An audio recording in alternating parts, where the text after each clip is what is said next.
బాగుంటుంది చూడండి. ఫస్ట్ ఈ క్వశ్చన్లో ఫస్ట్ సాల్వ్ చేద్దాం. ఏమంటున్నా ఒక స్ట్రింగ్ ఉండాలంటే ఆ స్ట్రింగ్లో ఎట్మోస్ట్ 2 ఏసే ఉండాలి. అంటే ఎట్మోస్ట్ 2 ఏసే అనేది చూడండి.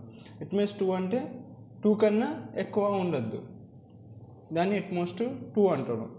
సో మనకి ఇచ్చిన ఆల్ఫాబెట్ ఏంటిది ఏ కమా బి ఇచ్చిన ఆల్ఫాబెట్. సో మన లాంగ్వేజ్ ఏమవుతుంది ఎట్మోస్ట్ 2 అంటే ఏం లేకపోవడం ఉండొచ్చు. లైక్ ఎంప్టీ స్ట్రింగ్ ఏం లేకపోయినా సరే, ఒక్క ఏ ఉన్నా సరే, ఏతో పక్కన ఏమున్నా సరే, తర్వాత ఏ తర్వాత 2 ఏస్ ఉన్నా సరే, కానీ 2 ఏస్ తర్వాత మళ్ళీ ఏ రావద్దు. కాబట్టి నువ్వు ఎన్ని బీస్ పెట్టుకున్నా సరే కానీ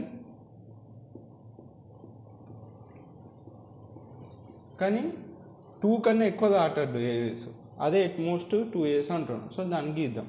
సో ఎట్మోస్ట్ ఇప్పుడు ఎన్ని వస్తాయి? సో 3 స్టేట్స్ వస్తాయి. ఎందుకంటే ఎట్మోస్ట్ 2 ఏస్ అంటున్నాడు కాబట్టి 2 కన్నా ఎక్కువ ఉండద్దు కాబట్టి మనకి ఎన్ని వస్తాయి? 3 స్టేట్స్ వస్తాయి. Q0 ఇది ఇనిషియల్ స్టేట్ అవుతుంది, Q1 తర్వాత Q2 3 స్టేట్స్ వస్తాయి. ఎట్మోస్ట్ 2 ఏస్ అంటున్నాడు కాబట్టి ఏస్ వేసేసినాం. ఈ ఏస్ కన్నా ఎక్కువ రావద్దు. సో ప్రతి డివైడ్ పరంగా ప్రతి స్టేటు ఈ ఆల్ఫాబెట్ లోపల ఎన్ని సింబల్స్ ఉంటే అన్ని సింబల్స్ యూజ్ చేయాలి. Q0 ఏ సింబల్ని యూజ్ చేసిన కానీ బి సింబల్ని యూజ్ చేయాలి. సో బి ఒక సెల్ఫ్ లూప్ పెట్టినాక ఏమవుతుంది? జస్ట్ ఏస్ ఎక్కువ 2 కన్నా ఎక్కువ ఉండద్దు. 2 ఏస్ ఇక్కడ అయిపోయినాయి కాబట్టి ఇట్లా రాదు అది ఇంకొక ఏ. ఇప్పుడు ఈ Q1 ఆల్రెడీ ఏ యూజ్ చేసినాం కాబట్టి బి యూజ్ చేయాలి. సో ఈ బి సెల్ఫ్ లూప్ పెట్టుకోవచ్చు. అంటే ఎన్ని బీస్ అని రావచ్చు, తర్వాత ఏ తర్వాత మళ్ళీ ఎన్ని బీస్ అని రావచ్చు. ఎందుకంటే ఇప్పుడు నేను రెండింటికి సెల్ఫ్ లూప్కి మనకి ఇట్లాంటి ఆల్ఫాబెట్ వస్తుంది.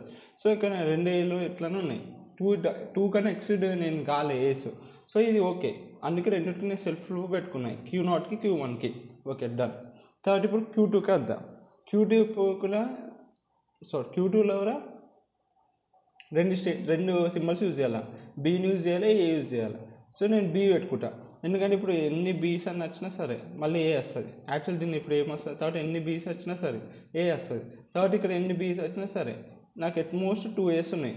ఇప్పుడు బి వచ్చిన తర్వాత మళ్ళీ ఏ రావద్దు. ఏ వస్తే ఏమైపోతుంది? 2ని ఎక్సిడ్ చేసినట్టు అవుతుంది. సో నేను ఏం చేస్తాను, Q2 ఏ కూడా యూజ్ చేయాలి కాబట్టి ఏని తీసుకుపోయి ఒక డెడ్ స్టేట్లో పడేస్తాను. QD అని ఒక డెడ్ స్టేట్ క్రియేట్ చేసి ఆ ఏని తీసుకుపోయి డెడ్ స్టేట్లో పడేస్తాను. డెడ్ స్టేట్ కూడా ఏ కమా బి అని సెల్ఫ్ లూప్లో పెట్టేసి అలా పెట్టేస్తాను. అవి వచ్చిన ఈ స్టేట్కి వచ్చిన A and B alpha symbols ఇటే వెళ్ళిపోతాయి, ఇక్కడే డెడ్ అయిపోతాయి. అట్లా అనమాట. ఏమైనా ఆల్ఫాబెట్స్ సింబల్స్ డెడ్ స్టేట్కి పంపిస్తే అదే ఎండింగ్, మళ్ళీ అక్కడ నుంచి రావన్నమాట. సో ఇది మనకు వచ్చే డిఎఫ్ఏ ఎట్లుంటుంది. ఓకే, ఇది మనకు వచ్చే డిఎఫ్ఏ. ఇప్పుడు ఇది ఫస్ట్ దాని సొల్యూషన్. సెకండ్ దాని సొల్యూషన్ చూద్దాం. కనిపిస్తుంది కదా కొంచెం కిందకి వెళ్తా. ఇప్పుడు సెకండ్ హ్యాండ్ ఏమన్నాడు, ఎట్మోస్ట్ 3 ఏస్ అన్నాడు.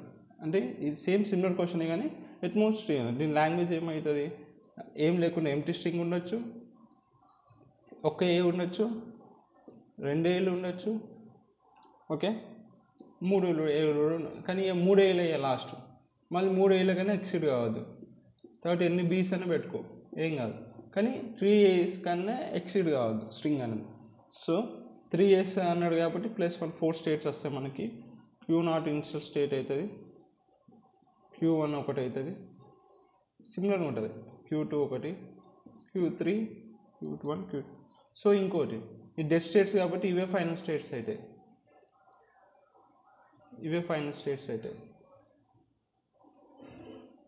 ఓకే నేను చెప్తా ఇక అవన్నీ ఫైనల్ స్టేట్స్. నేను ఇప్పుడు చెప్పడం మర్చిపోయాను. Q2, Q3, Q2 4 స్టేట్స్ వస్తాయి. 4 స్టేట్స్ తర్వాత ఇక్కడ వరకే వస్తుంది. తర్వాత డెడ్ స్టేట్ సేమ్ ఇట్లనే ఉంటుంది కానీ కొంచెం ఒక స్టేట్ ఎక్కువ వస్తుంది అంటే. సో వాడు ఏమన్నాడు, ఎట్మోస్ట్ 3 ఏస్ అన్నాడు. 3 ఏస్ ఇట్లా వచ్చేస్తాయి ప్రతిదానికి. ఇక్కడ ఒక. సో ఇప్పుడు డిఎఫ్ఏ ప్రకారం ఆల్ఫాబెట్ లోపల ఎన్ని సింబల్స్ ఉంటే అన్ని సింబల్స్ ప్రతి స్టేట్ యూజ్ చేయాలి. Q0 ఏ యూజ్ చేసినా కానీ బి యూజ్ చేయాలి. సో నేను బి పెట్టుకుంటాను. సెల్ఫ్ లూప్లో ఎన్ని బీస్ వచ్చినా ఏం కాదు, ఏ ముందు ఏ మిడిల్లో ఎన్ని బీస్ వచ్చినా ఏం కాదు, Q1 కూడా. సో మళ్ళీ ఏ తర్వాత ఎన్ని బీస్ వచ్చినా ఏం కాదు. సో అన్నిటికీ సెల్ఫ్ లూప్ పెట్టినా. సో తర్వాత ఈ 3 ఏస్ తర్వాత మళ్ళీ ఎన్ని బీస్ వచ్చినా ఏం కాదు, అందుకే Q3 కూడా సెల్ఫ్ పెట్టినా. కానీ ఏ రావద్దు, మళ్ళీ ఇంకో ఏ రావద్దు, ఎక్సీడ్ రావద్దు. సో ఆ ఏని తీసుకుపోయి Q డెడ్ స్టేట్లో పెట్టేస్తాం. డెడ్ స్టేట్ లోపల మళ్ళీ ఏబి కూడా డెడ్ స్టేట్కి పంపించేస్తా. ఆ డెడ్ స్టేట్ నుంచి వచ్చే ఏబి కూడా అయిపోయి ఇది డెడ్ స్టేట్. ఓకే, క్యూడి ఇంకా ఇక్కడనే ఎండ్ అయిపోతుంది కాబట్టి సో ఈ ఇది ఫైనల్ స్టేట్ అవుతుంది, ఇది కూడా ఫైనల్ స్టేట్ అయిపోతుంది. ఇవన్నీ ఫైనల్ స్టేట్స్ అయితే ఎందుకంటే ఇక్కడనే స్ట్రింగ్ యాక్సెప్ట్ అయిపోతుంది, ఇక్కడనే మన స్ట్రింగ్ యాక్సెప్ట్ అవుతుంది కాబట్టి ఇది ఫైనల్ స్టేట్ అవుతుంది అనమాట. ఓకే.